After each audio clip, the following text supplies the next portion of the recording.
여러분 반갑습니다. 한국사 전문희 선생님입니다.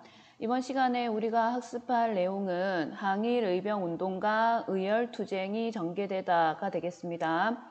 우리가 저번 시간에 일본이 한국의 국권을 침탈하고 강제로 빼앗아가는 과정에 대해서 배웠다면 이번 시간에는 그러한 일본의 국권 침탈에 맞서서 우리 민족이 어떻게 저항을 했는가를 중심으로 한번 내용을 살펴보도록 하겠습니다. 자, 우리 민족의 저항은 크게 둘로 나뉠 수가 있습니다. 첫 번째는 오늘 배울 항일의병운동이라든지 의열투쟁과 같은 무장투쟁이 되겠고요. 이 무장투쟁은 말 그대로 군대를 일으키거나 혹은 개인적인 무력투쟁을 통해 가지고 일본을 무찌르려고 하는 어떻게 보면 좀 직접적인 방법이라고 할 수가 있습니다. 자, 반면에 애국개몽운동의 계열도 있는데, 자, 애국개몽운동은 실력을 양성해 가지고 일본을 무찌르려는 겁니다. 자, 이 실력 양성에는 교육이라든지 경제 이런 식의 이제 무장투쟁을 제외하고 우리 민족의 실력을 키울 수 있는 그런 부분들을 이제 집중을 해가지고 계몽운동을 펼치면서 일본에 저항하려고 했습니다. 그래서 이 두 계열이 일본의 국권 침탈에 저항하는 우리 민족의 큰 두 흐름이라고 보시면 되겠는데,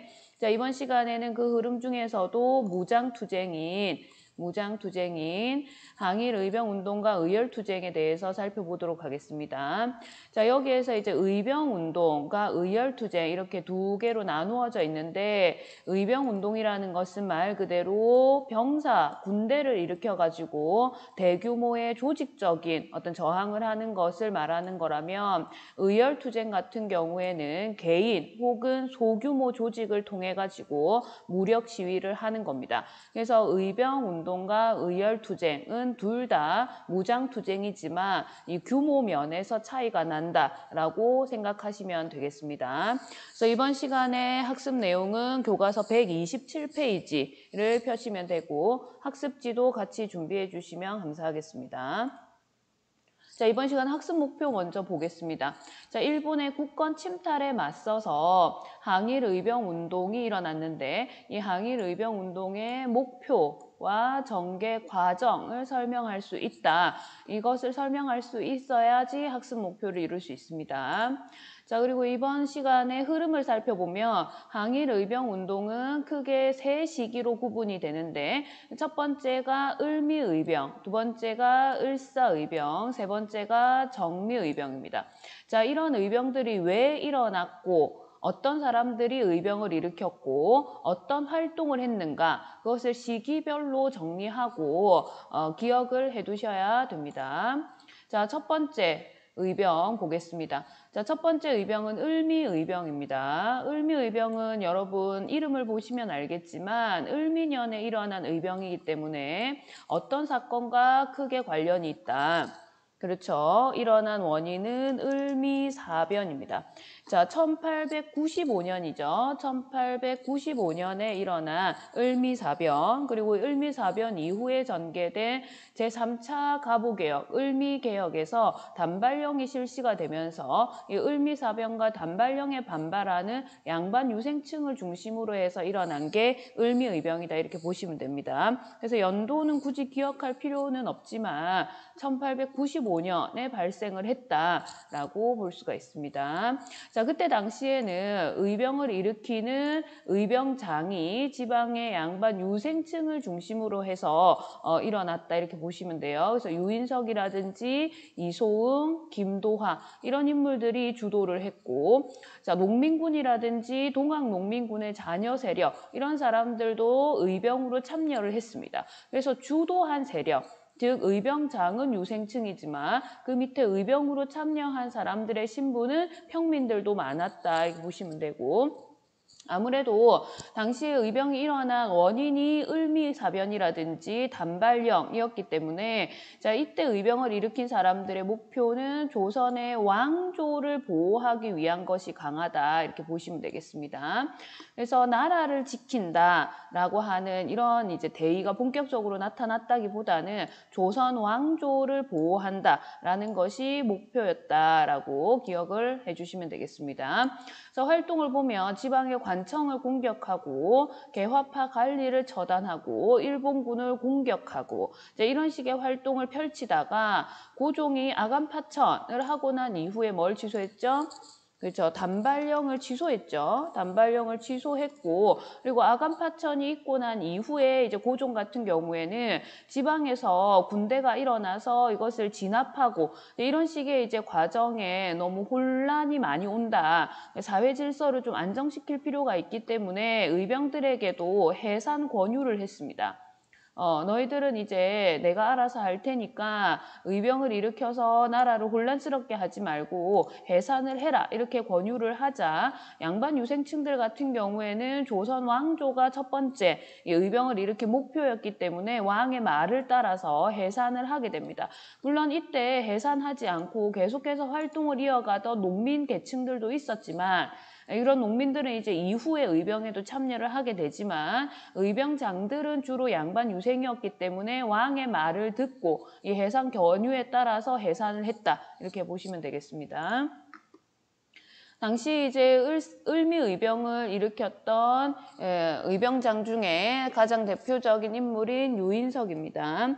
자, 유인석의 경문 같은 경우에는 127페이지 교과서에도 나와 있습니다. 그래서 역사 다가가기 부분을 보시면 유인석이 의병을 일으킬 때 발표했던 경문이 나오는데 자, 여기 보면 국모의 원수를 생각하며 이미 이를 갈았는데 참혹한 일에 더하여 부모에게서 받은 머리털을 풀베듯이 베어 버리니 이 무슨 병고란 말인가 하면서 이 을미의병의 원인이 이 경문에서 잘 나타나 있죠. 그래서 일본이 명성황후를 죽인 을미사병과 이 단발령이 원인이 돼서 을미의병이 일어났다라는 것이 유인석의 경문에서 잘 나타나 있습니다. 자, 다음 의병은 을사의병입니다. 을사의병은 여러분 이 이름에서 보면 아시다시피 그렇죠? 을사늑약의 강제 체결이 원인이 됐다. 벌써 알 수가 있습니다. 그래서 연도는 을사늑약이 체결됐던 1905년에 일어난 의병이라고 볼 수 있고 이 의병은 해산이 되지 않았기 때문에 이제 쭉 이어집니다. 이어지다가 정미의병 그죠? 정미의병이라고 하는 1907년의 이 의병 같은 경우에는 어떤 사건에 의해서 규모가 굉장히 커지기 때문에 시기를 구분하는 것이지 을사의병은 을미의병처럼 해산된 적은 없다. 이렇게 보시면 돼요. 그래서 을사의병의 원인은 앞에서도 얘기했다시피 을사늑약의 강제 체결에 저항하기 위해서 일어난 거고요. 자, 구성을 보시면 을미의병과 마찬가지로 양반 유생이라든지 전직 관료 이런 사람들이 의병장으로 많이 이제 나오고 농민도 의병에 적극적으로 가담을 합니다. 그리고 이 시기의 특징이라고 하면 이건 좀 기억을 해주세요. 자, 이 시기의 특징은 평민 출신의 의병장. 평민 출신의 의병장이 처음으로 등장한 건데 대표적인 인물로는 신돌석이 있습니다. 신돌석 같은 경우에는 경북 내륙이라든지 동해안 일대에서 항일전을 전개를 했는데 특징은 양반 출신이 아니라 평민 출신으로서 의병을 이끄는 의병장 역할을 했다. 그래서 그 이전에 을미의병이 모든 의병장이 양반 유생 출신이었다면 을사의병부터는 이제 양반이 아닌 평민 출신들도 의병을 이끄는 장이 될 수 있었다. 이게 이제 을사의병의 특징이라고 보시면 되겠습니다. 그래서 구체적인 활동을 보시면 민종식 같은 경우에는 전직 관료에 해당하는데 이 홍주성을 점령하는 이런 이제 성과를 거뒀고 최익형 같은 경우에는 대표적인 위정척사를 하던 인물이었죠. 앞에서 기억나시죠? 그죠? 단발령이 시행됐을 때도 강력하게 반대를 했고, 그다음에 그 이전에 강화도 조약을 통해서 우리가 개항을 하려고 할 때에도 절대 불가하다. 왜냐하면 일본과 서양은 하나고 외양 일체론 이런 걸 주장하면서 강력하게 위정척사 운동을 펼쳤던 인물이 최익현인데, 자, 이 최익현 역시 굉장히 고령의 나이인데도 불구하고 이 의병에 나섰습니다. 그래서 전북 일대 지역을 장악을 했지만 정부군의 공격으로 이제 패하고 일본군에 잡히면서 대마도에 유배를 가서 그곳에서 사망을 하게 됩니다.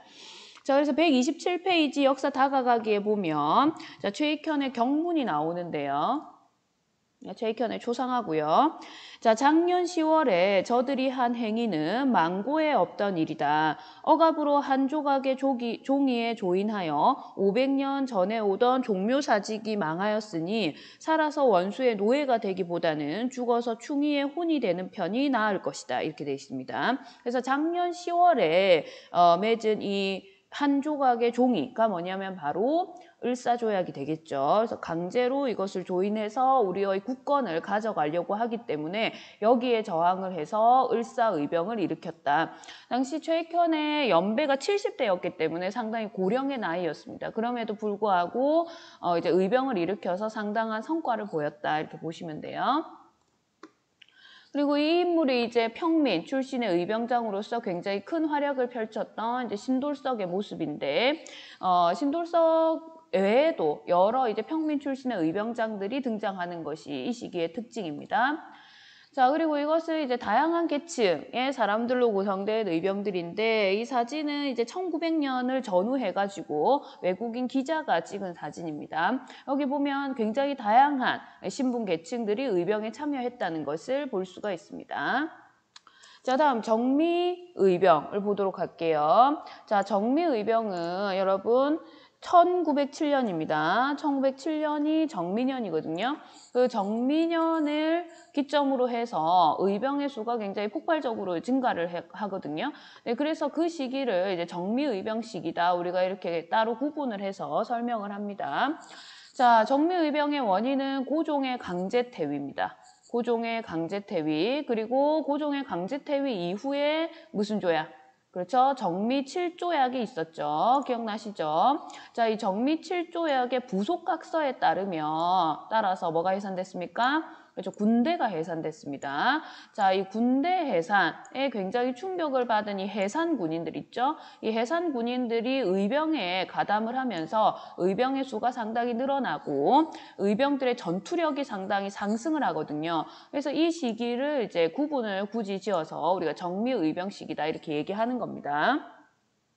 그래서 구성을 보시면 예전과 마찬가지로 양반 유생이라든지 전직 관료도 참여를 하고 새롭게 해산 군인들이 또 참여를 했고요. 농민, 상인, 포수 등 상당히 다양한 계층의 의병들이 참여를 했다. 이렇게 보시면 되겠습니다.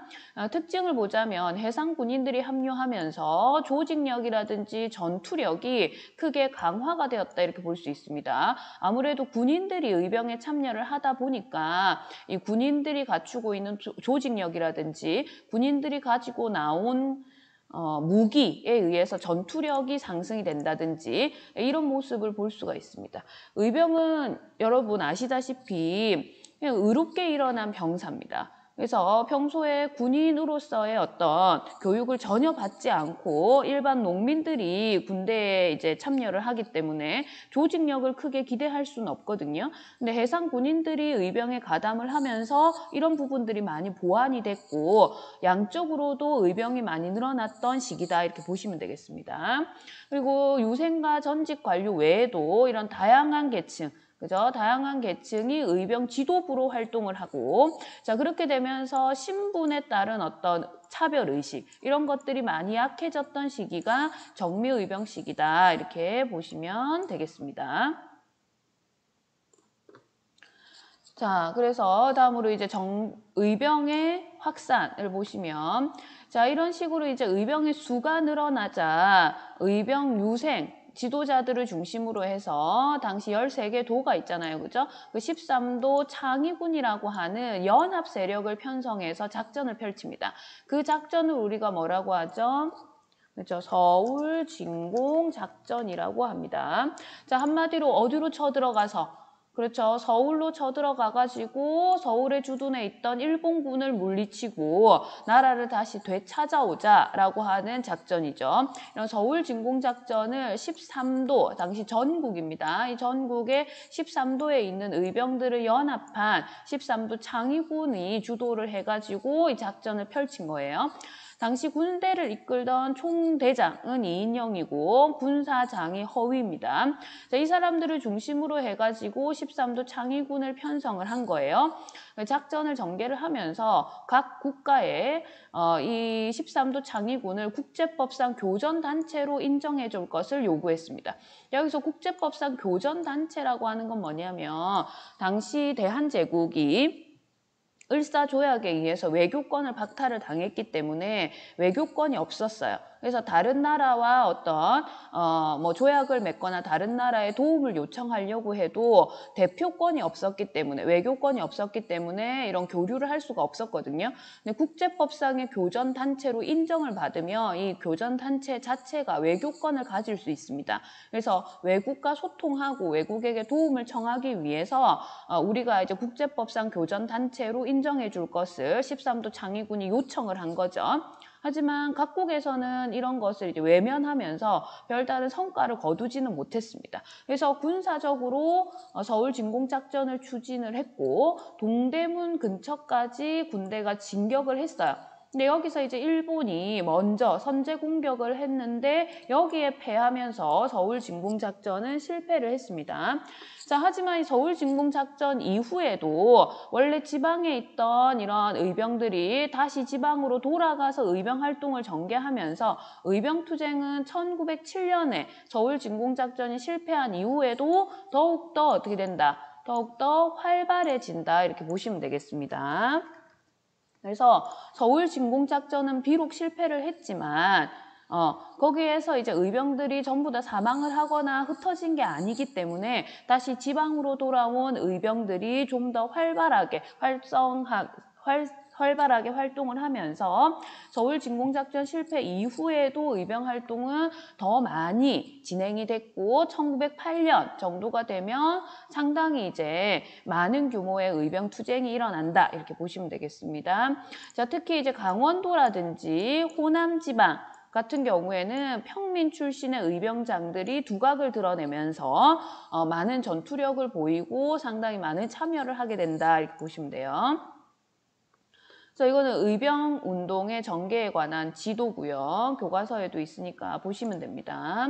그다음에 이건 1907년 이후 의병 지도자들의 신분과 직업 구성인데, 자, 의병장들의 이제 신분이라든지 직업 구성을 보시면 유생 양반 출신이 63명이에요. 63명. 총 255명 중에서 63명.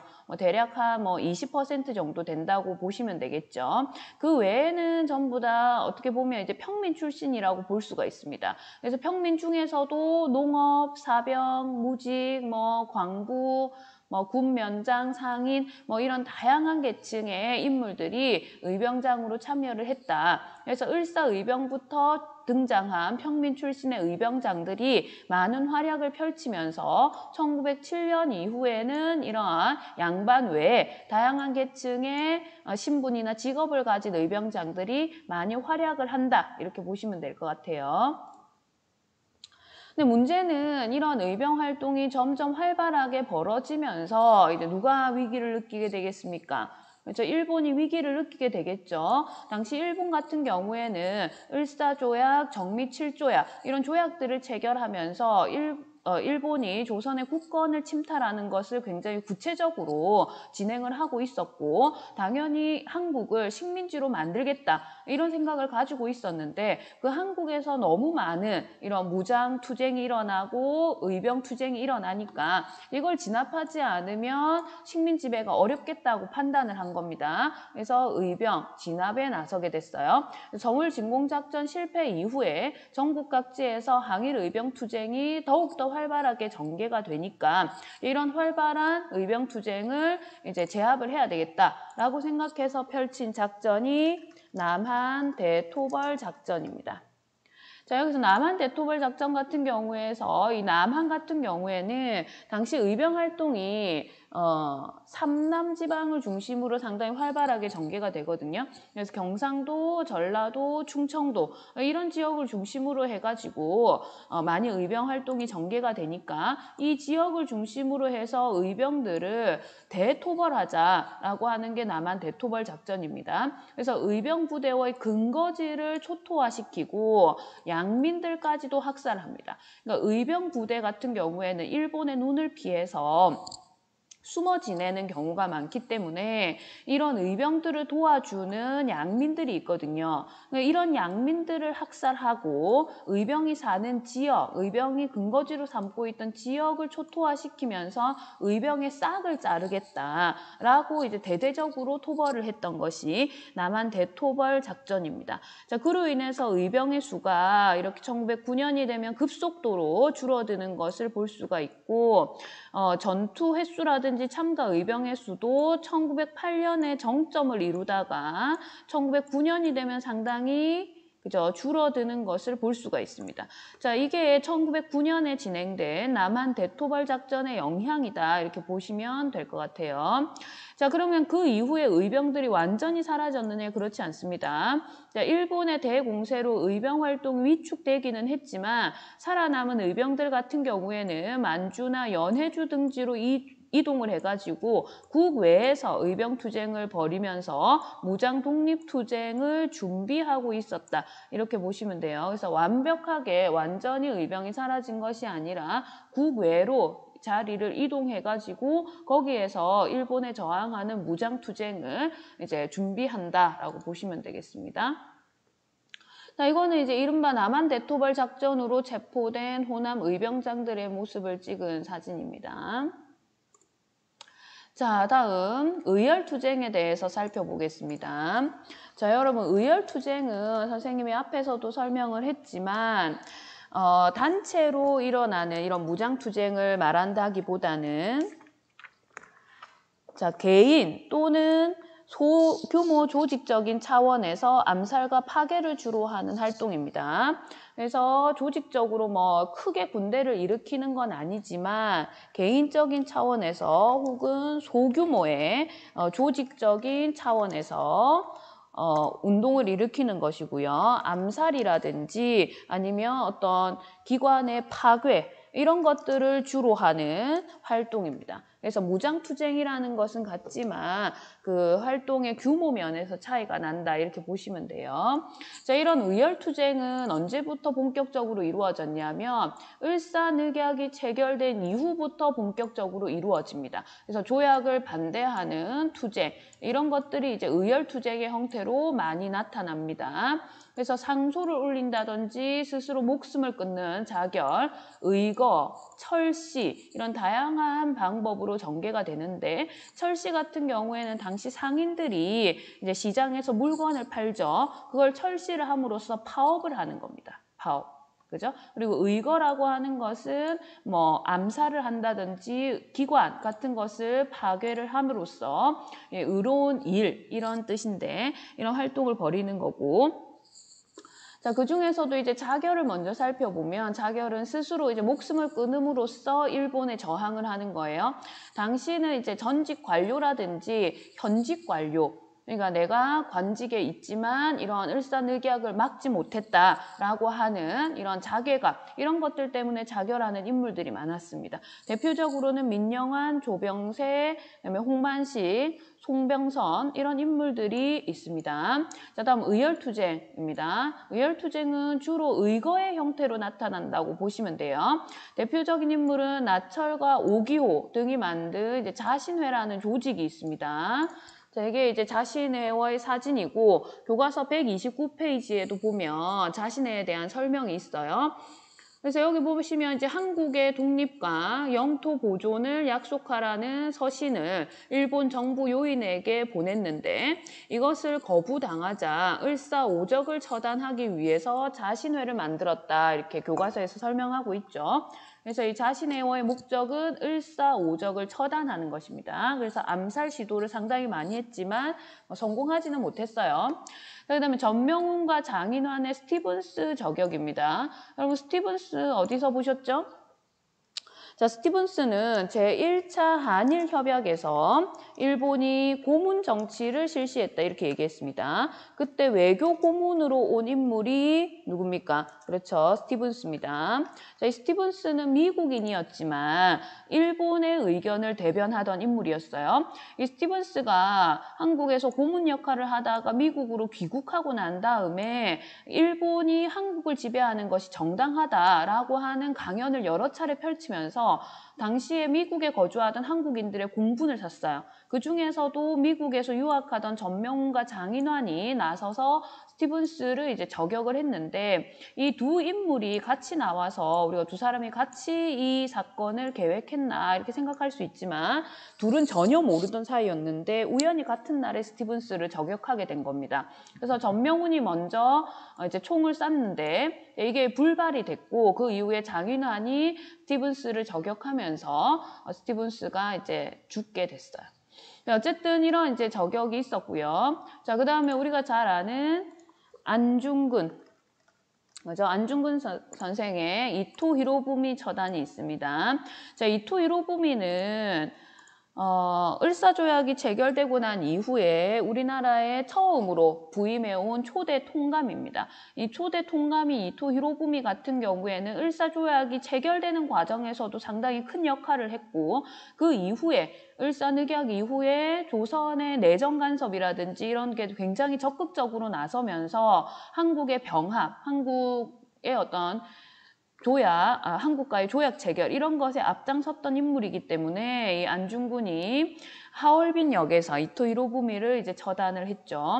그다음에 이재명이 을사오적 중에 대표적인 인물인 이완용을 습격을 해가지고 당시 칼로 이완용을 찔렀는데 급소를 가격하지 못했기 때문에 역시 암살에는 실패를 했습니다. 어쨌든 이런 식의 이제 의열투쟁을 통해서 이제 한민족이 일본에 대해서 저항하고 있다라는 것을 끊임없이 이제 얘기했다라고 볼 수가 있겠습니다. 자, 지금까지 의병투쟁과 의열투쟁에 대해서 살펴봤는데 의병투쟁과 의열투쟁은 스스로 자기들 스스로 우리 민족 스스로 일본에 저항하기 위해서 일으킨 무장투쟁이다라고 하는 점에서 상당히 의미를 갖는 부분이거든요. 그래서 의병투쟁 같은 경우에는 을미의병, 을사의병, 정미의병 이렇게 세 시기로 구분해서 우리가 배웠기 때문에 이 의병들이 일어나게 된 원인, 배경을 반드시 아셔야 되고 어떤 사람들이 주로 활동을 했는가, 각 의병의 특징은 무엇인가 이런 것들을 잘 정리해서 기억을 해두시면 되겠고요. 의열투쟁 같은 경우에는 그 대표적인 의열투쟁의 예시에는 뭐가 있는가 이런 것들을 여러분들이 잘 기억해 두시면 감사하겠습니다. 자, 우리 다음 시간에는 이 의병투쟁과 같이 이제 국권 침탈, 일본의 국권 침탈에 대해서 저항하던 한 가지 운동이 더 있어요. 그게 애국계몽 운동입니다. 그래서 이 애국계몽 운동에 대해서 한번 살펴보도록 하겠습니다. 자, 다음 시간에 뵙겠습니다. 감사합니다.